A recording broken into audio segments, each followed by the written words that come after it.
มสีอะไรบ้างคะ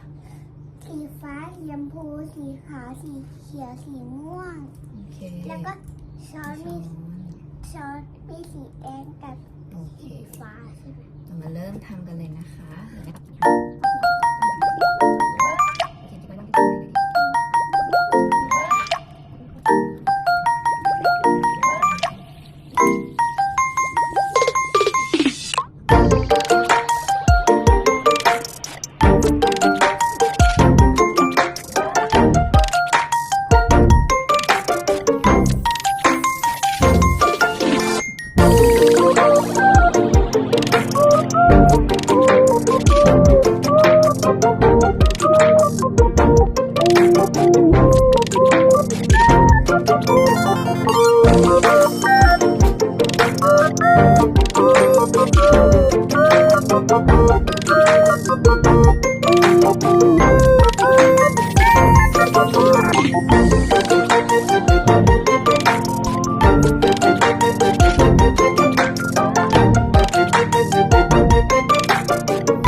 ก็ของหนูนะคะ อันนี้ของไว้เอฟค่ะบอกว่า